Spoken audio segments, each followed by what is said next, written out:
Every Sunday at 7 Eastern, International Big Time Wrestling brings you The Fix, a showcase of the best present, future, and legendary talent from around the globe in professional wrestling. This is Kadeem Zaire Muhammad. This is old school Rick Cannon. I'm Double M3. Listen up, because this is the hint of the century. I'm going to make the choice to be champion because it's not personal. Strictly business. The most updated content in pro wrestling can be found when you subscribe to RoX-TV. International Big Time Wrestling!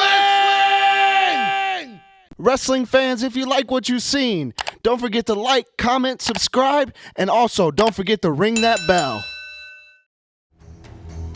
Do you miss the golden era of professional wrestling? Wrestling fans, it's time to bring those memories back to life. To take you back to the legendary arenas, the chair shots, the foreign objects, good versus evil, all the heroes you loved, and the villains you love to hate, and the blood. Guiding us on this journey through professional wrestling history, IBW Hall of Famers Supermouth Dave Drayson and Terry Sullivan.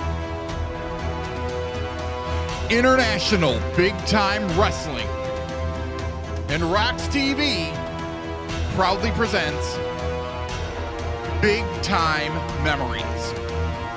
Hello everyone, I'm Terry Sullivan. This is Dave Drayson. We are back with another edition of Big Time Memories. And we should mention that a lot of the photos that we show on this program are from your exclusive collection from the time you were the official photographer for Big Time Wrestling. Yeah, a lot of them when I was working for Big Time Wrestling, a lot of them pre-Big Time Wrestling, you know, when I was just a fan sitting in, you know, the front row of Cobo. And there's going to be a photograph today that was neither. It was at a birthday party in 1961 that I attended with Leaping Larry Shane for the person that we're going to be doing and featuring today on Big Time Memories. And today, we do feature one of the all-time greats, one of the most popular wrestlers ever to step between the ropes and the squared circle. His name, you know him as the Mighty Igor. Yes, the Mighty Igor, great wrestling talent, fan favorite, wherever he appeared, especially here in, you know, Detroit area, you know, for Big Time Wrestling. And his real name was Richard Garza. A lot of people, you know, called him Dick Garza. And he was born July 16th, 1931. He was born in Detroit, but raised, you know, just outside of Detroit in Dearborn. That's where he made his home almost throughout his whole life. And as a young man, he had a penchant for bodybuilding, you know, lifting weights and, you know, just, you know, as a young man, he had one heck of a physique. Oh, yeah, even you his know, later pictures years are going to show of what I have. Yeah. And he ended up winning the Mr. Michigan bodybuilding contest in 1954. And shortly after that, he entered the Mr. Universe contest and the Mr. America bodybuilding contest. But I think it was the Mr. America contest that he got DQ'd. You know, how do you get DQ'd in a bodybuilding contest? Attack one of the judges with a steel chair, or? No, he got DQ'd by the judges because they said his arms were too big. Wait a minute. You're in a bodybuilding contest and your arms are too big? Yeah. I guess they thought they were disproportionate to the rest of his body. Right. And I guess in bodybuilding, of which I know nothing, they measure that type of thing. Yeah, and this is, you know, pre-steroids and, you know, those kind of, you know, drugs that, you know, guys took for years, you know, Dynabol and, you know, whatever. You know, this, you know, Igor was, you know, he was all natural, you know, no doubt about it. Yeah. You know, but there was a time he was working out at George Jacobs' gym. And this is before wrestling? Yes. Yeah. He was working out, still, maintaining his body and physique. And there happened to be a wrestler, who was also in the gym at the same time who was working out. And that would have been Brute Bernard. Oh. And Brute Bernard, he was a little hothead, in and out of the ring. And for some reason, I don't know what started the argument between him and Mr. Garza. Oh, I can only imagine. Brute Bernard said, "Oh, look at the pretty boy musclehead." Yeah, and he might have said something like that. Yeah. And Garza took offense, and he punched him and knocked him out. Knocked out Brute Bernard. Wow. Knocked out a professional wrestler. Wow. So word got around to what happened, and it caught the ear of Bert Ruby, who was, had the promotion here, Motor City Wrestling. And he, contacted Dick Garza and said, would you like to become a wrestler?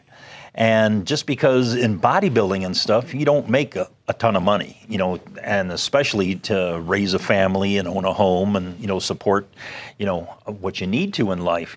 So he took him up on the offer, and Bert Ruby trained, Dick Garza. And he had his first match for him in Motor City Wrestling on April 28th, 1956. 56, wow. And it was in a 6-man tag team match. It was Dick Garza, Gentleman Jim Haty, and the fabulous Louis Klein. And they took on Hans Herman, Danny Ferrazza, and of all people, in his first match, Brute Bernard. No. And that happened at the St. Francis Gym in Traverse City, Michigan. I'll be darned. So Bert Ruby trained him. Bert Ruby also trained the Sheik, George Steele, the Animal.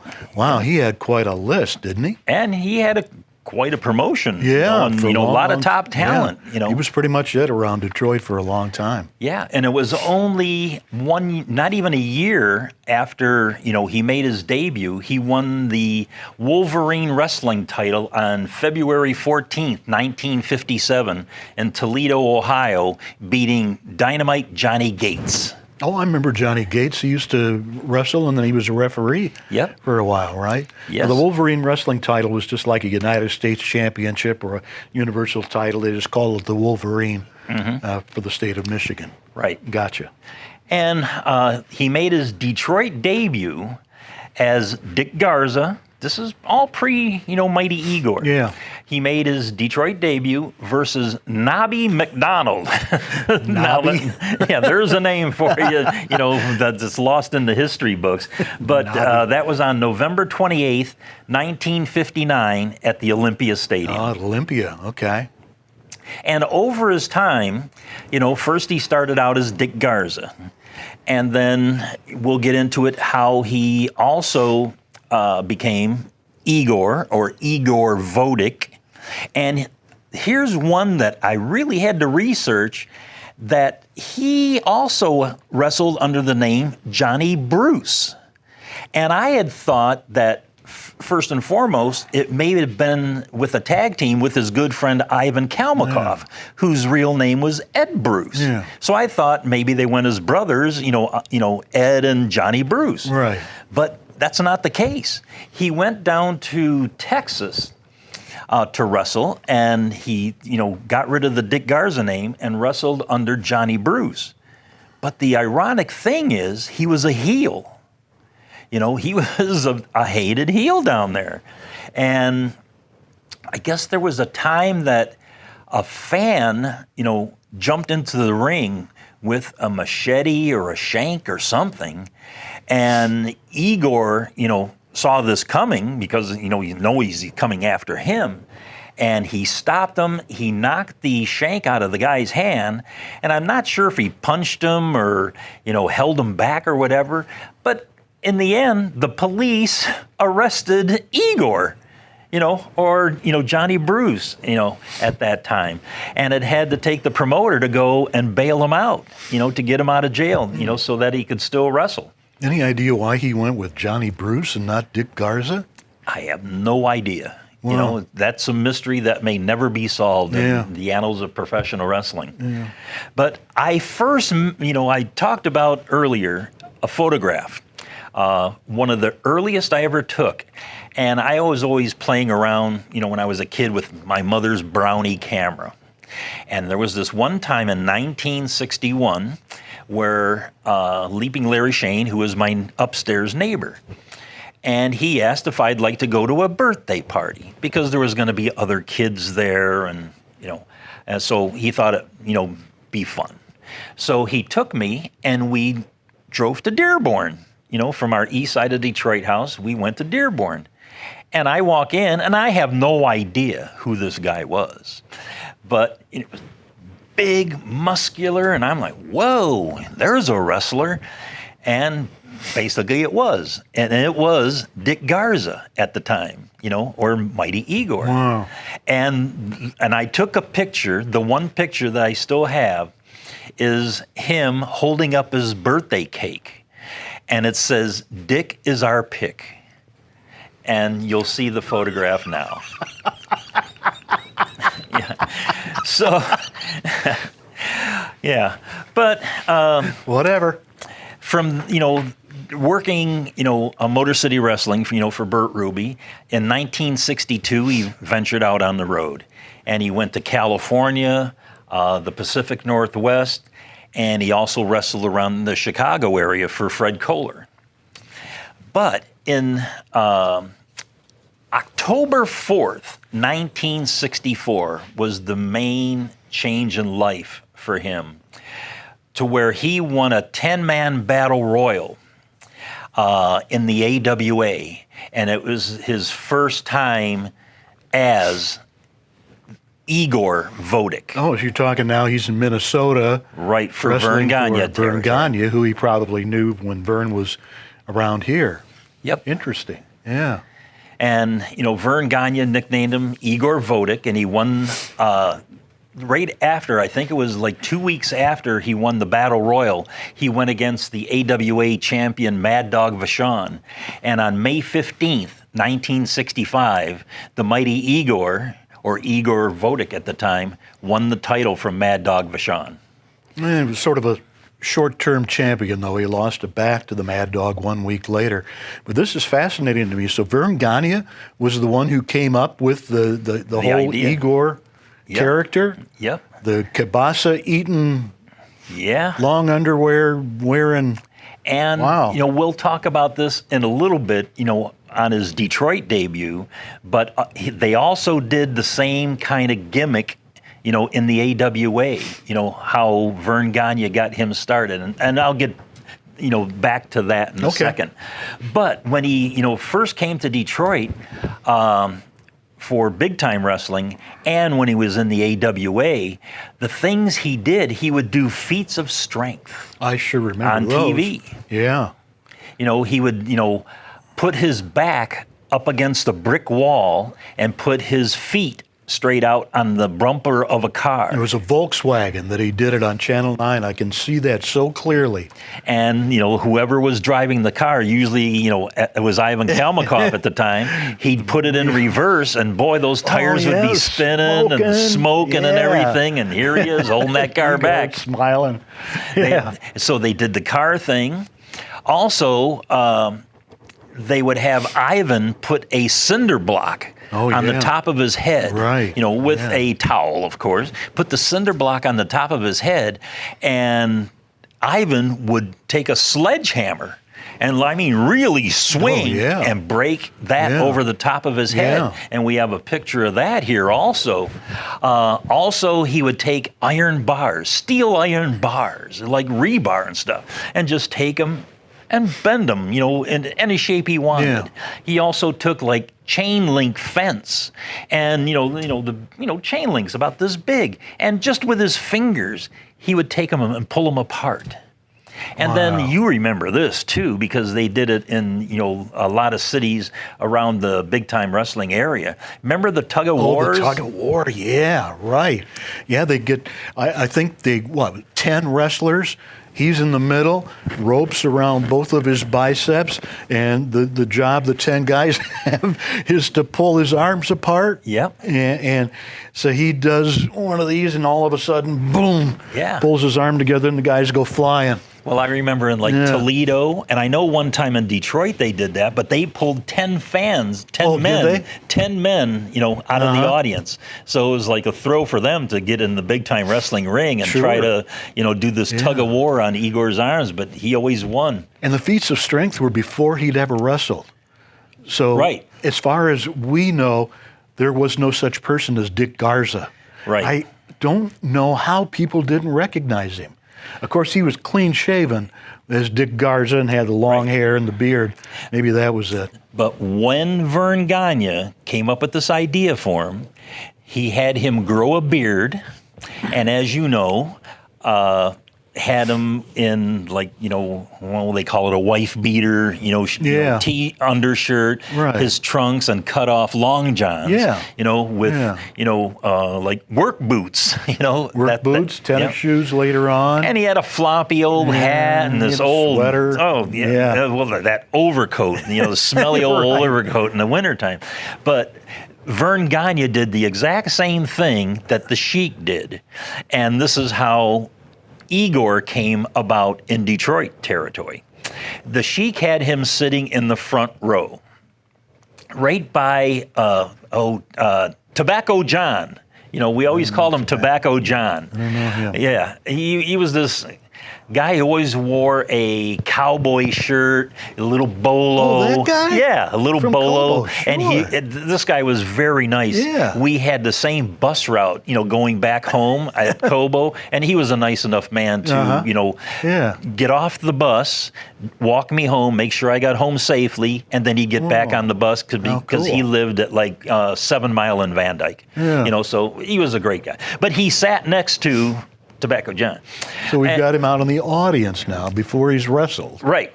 So he came out there, he's got this big old overcoat on, and he's got a bag, and he's got the kielbasa, and he's eating. But at the time, all the wrestlers came out of the tunnel at Cobo, and they would always go to the left, to the ring steps on the left and get into the ring. Yeah.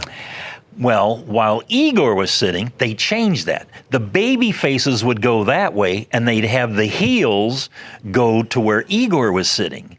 And then that way, you know, once the, you know, heels got near Igor, they'd look at him, and, you know, he'd, you know, puff up like this, and, you know, then he'd stand up, and he'd, you know, show his muscles and stuff, and the heels would, you know, and then it came to where they did this for a couple of weeks.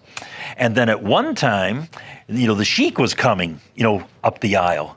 And, you know, the Sheik, you know, comes up by Igor, sees him, does, you know, whatever mannerisms he did. Igor pulls off his coat, shows off his muscles, and that's the first time the fans, you know, saw his physique.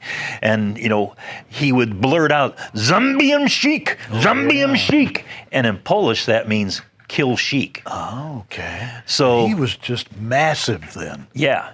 Huge chest, really thin waist.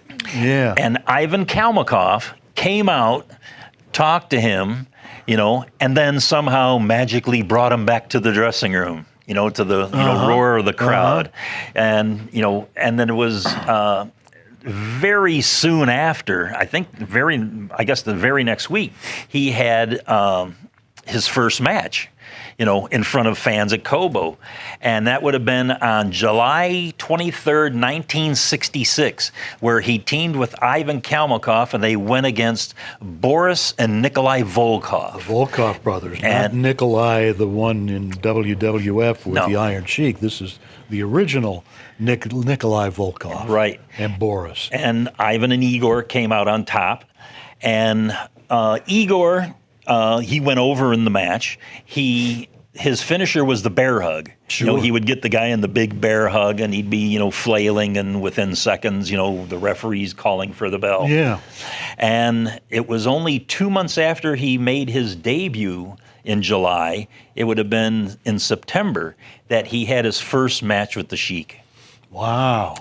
And the thing I remember about his first match with the Sheik, it was a bloody battle. Yeah. And the Sheik ended up tearing off his top, underwear, that he had. And after the bout was over, I went and grabbed it. Oh, so here's this bloody, T-shirt kind of thing, and I still have it in my collection. In your and I fortress? hope I can provide a picture for our fans here that I still have this. I can remember when Igor went against the Sheik for the first time. I wasn't there, but was watching all the hype and the buildup on TV, and it was tremendous. There was tremendous excitement and legitimate, not so much concern for Igor, but a thought that the Sheik had finally met his match. Mm-hmm.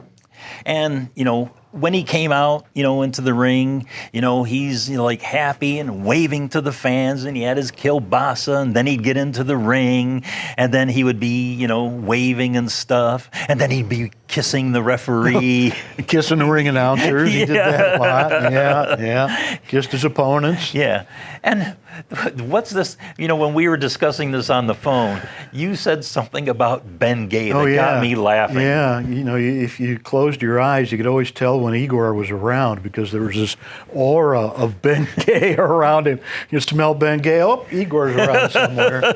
Yeah, I wonder what his home life might have been like, Well, usually, most wrestlers used baby oil, to buff up their body and shine it so when it hit the lights and the ring lights, they'd, shine. But Ben Gay, what's up with that? Yeah, I think it was legitimately years of wear and tear on his muscles and probably had a lot of pain.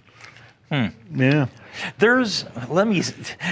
On the Ben Gay thing, in recent years when Johnny Cash passed away, oh, no, it wasn't Ben Gay. It was a whole thing. But I'll tell the story anyway. When Johnny Cash passed away, it was one of these Lord Layton butt cream things. I forgot the name of what that is. Preparation H? Preparation H.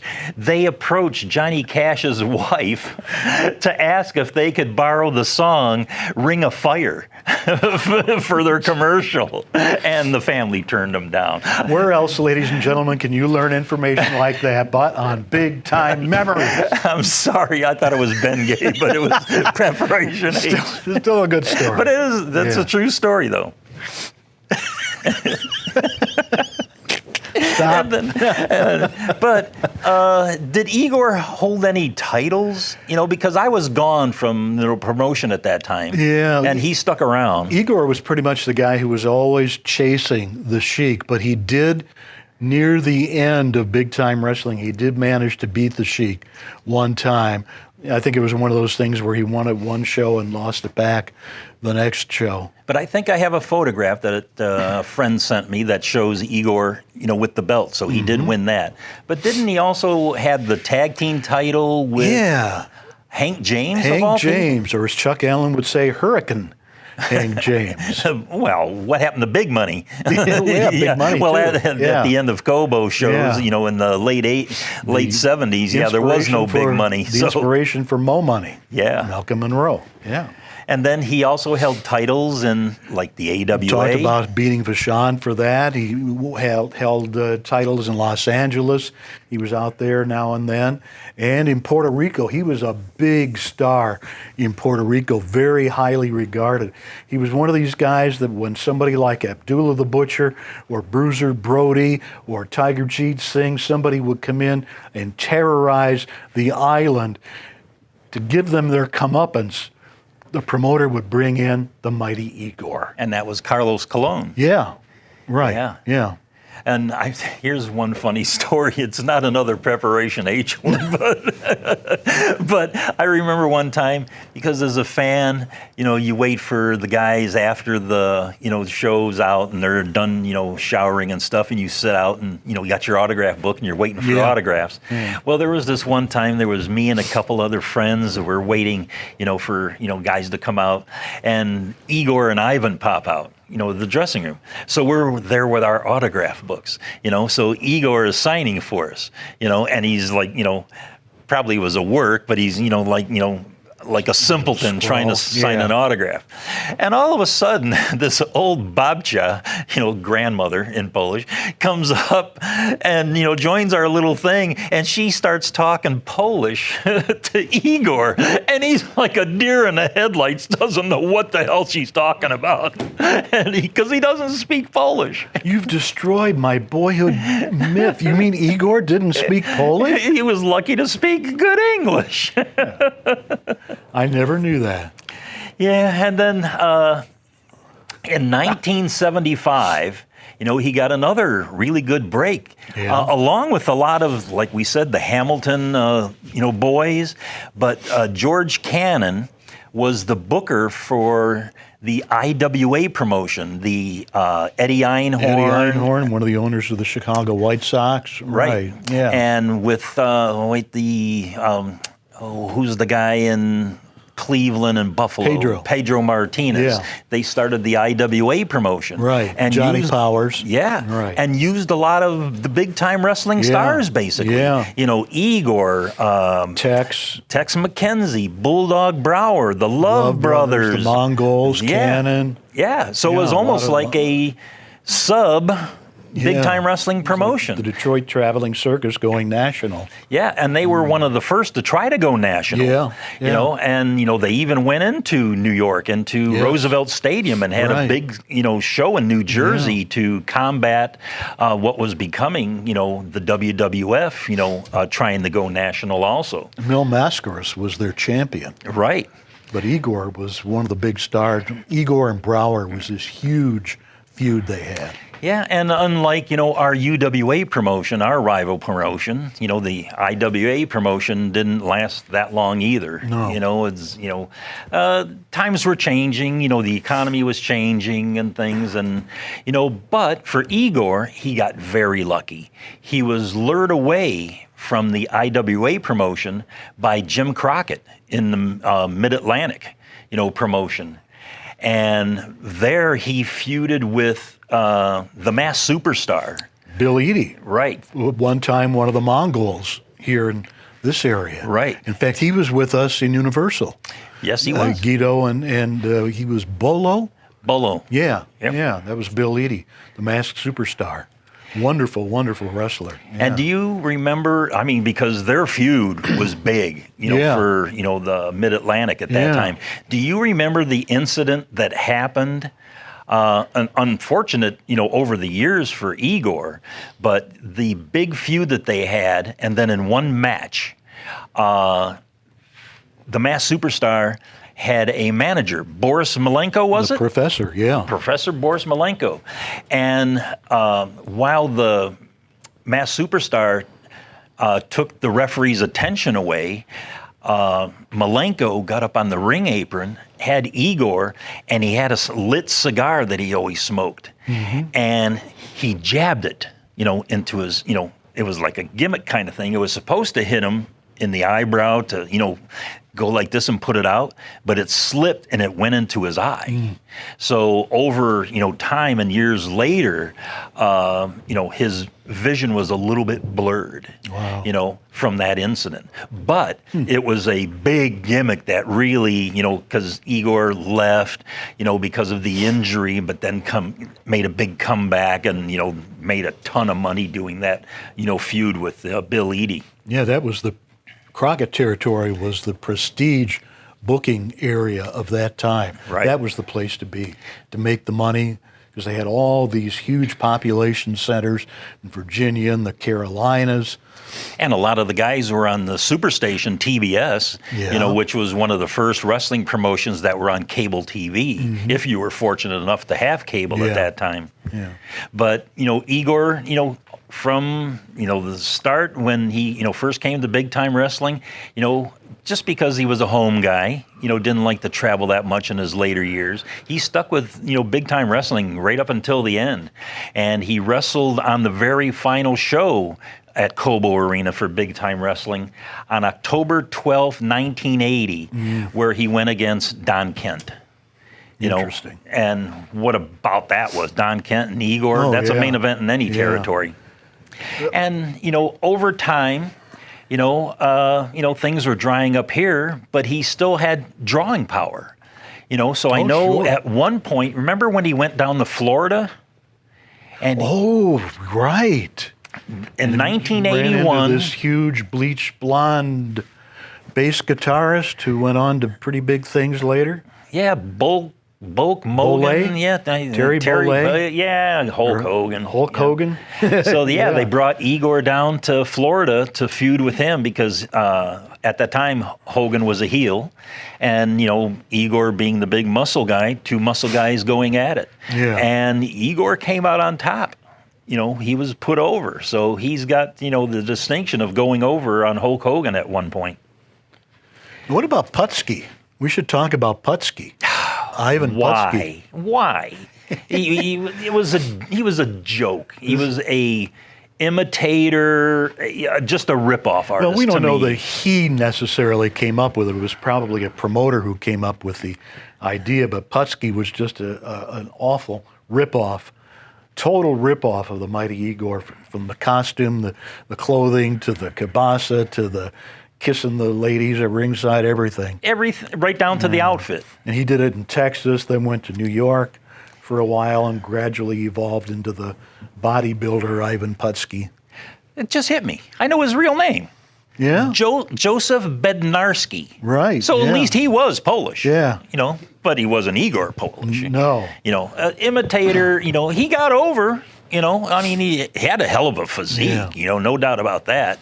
But, you know, it's the same thing like how many different rips-off of the Sheik were there around the country. that's You know, true. it's like, you know, where there's money to be made, just, you know. Yep. But in wrestling, imitation isn't the best form of Not flattery. necessarily, no. Yeah. But in his, you know, after he did that run, he did go back to British Columbia. He worked up in Montreal for the Rougeaus, and then he went back to the AWA for Vern Gagne in their dying days. But the one thing he did, he was always homesick. He always came back home, and we were fortunate enough on the promotions that Ricky Cortez had his promotion, Al Costello had his promotion here, and Malcolm Monroe had a promotion. But all three promotions worked together. You know, a lot of the same guys worked on the same shows. And Igor was one of those. He worked mainly for, you know, Ricky Cortez's promotion because they lived near each other in Dearborn and they were good friends for many, many years. Yeah.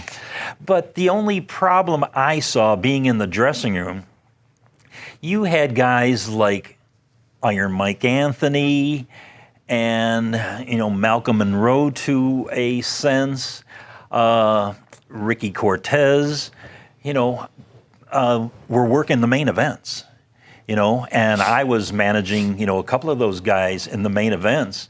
And the problem was Igor was like on the second match. He was always in the preliminary matches. He wasn't main eventing, you know, any of those shows. Yeah. You know, which, you know, sitting in the dressing room and talking, you know, you sense that, you know, he was very quiet, you know, on his own. You know, he had his son Eric with him many times, a great kid. Yeah. Well, he was always that way. He was always very quiet, Yep. and you know, he sort of played the dumb gimmick all the way out. He really did, which was smart because it kept a lot of people away from him. Mm-hmm. He let Kelmikoff do all the negotiating and things like that. Yeah, but, you know, I saw him as, you know, being maybe a little bit bitter and not really liking, you know, not being a top guy, which he should have been, you know, no doubt about it. Yeah. He, you know, he earned that respect to be a main eventer, and he should have. And, you know, that's, you know, one thing that I regret, you know, on many of the shows that I worked at that time that he was on.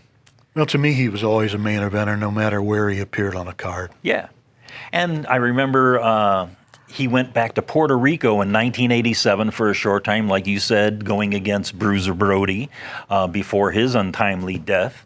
But he had his last match April 21st, 1988, versus Ox Morgan in Northridge, Ohio. Yeah, I'm not memorable by any means, but that was his final match. Well, I hope he won. I would hope so against Ox Morgan. Yeah. And the only thing that perplexes me, at times, because we're both, have been friends and we're fans of, Igor, is that he is in no Wrestling Hall of Fames. How is that possible? The only one he is in is Midwest Championship Wrestling run by Jim Lancaster. A nice honor, but not in any of the big ones. The Pro Wrestling Hall of Fame, that imaginary, WWE, one that's he never worked for them. Neither did Abdullah the Butcher, and Abdullah the Butcher's in their Hall of Fame. Yeah. But Igor wasn't known as, scientific, skilled wrestler, so that would knock him out of contention with some of them. But certainly for his career, its longevity, the main event nature of his career, he certainly deserves that kind of he was a draw. Oh, He made promoters money. Yeah. And then in his later life, didn't he purchase a farm? Some people say, that he purchased a farm on Lake Huron. That's a question I really don't know the answer to, is how well off was he, if at all, if he had a lot of money. Some people allege he did have a lot of money in those years with the Crockett promotion, with the IWA. He invested in various things like real estate, and that he eventually bought a farm on Lake Huron. I have an idea. Yeah? Why don't we contact his son, who I know lives in our area here? He watches this show. He does. Hi, Eric. Hi, Eric. Why don't we try to get Igor's son, Eric, and have him on a special edition of Big Time Memories, and have him answer some of these questions about, the farm on, Lake Huron. Tell us about his young, years with his dad. What was it like? Yeah. Let's get Eric on this show. Would, you wrestling fans like to see that? Drop us a line. Drop us a note. Drop us a message. I see him out there saying yes. I hope so. I think we ought to do it. He's a good guy. Yeah. And in final, it was always great talking about Iggy, and, which we nickname him, all the time. He passed away January 7th, 2002. He had a heart attack when he was taken to the hospital. And, it's always sad, when we come to the end of our episodes here, Terry, but we always try to bring back that memory, what it's like when the fans were at Cobo or any arena in the territory, when you would give a ring announcement, and if you would give one final one for the mighty Igor. With pleasure. Ladies and gentlemen, from Poland, weighing 265 pounds, the mighty Igor.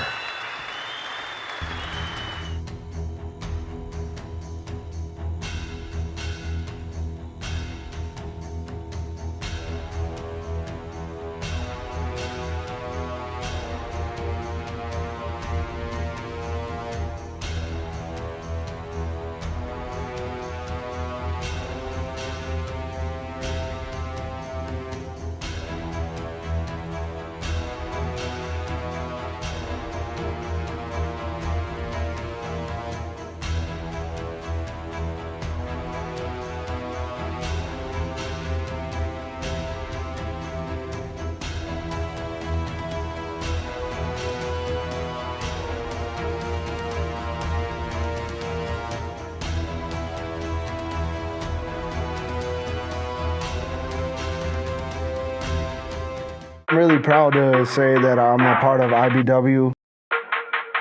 I take pride in IBW that we are a family-run company. It's a fight. It's a sport. At IBW, tradition has always mattered. You're going to see world-class professional big-time wrestling at its best. This ain't no sports entertainment. This is professional wrestling. International big-time wrestling's the fix. Each and every week, your fix of IBW action. You want entertainment? Look no further than RoX-TV. International Big-Time Wrestling! Wrestling fans, if you like what you've seen, don't forget to like, comment, subscribe, and also don't forget to ring that bell.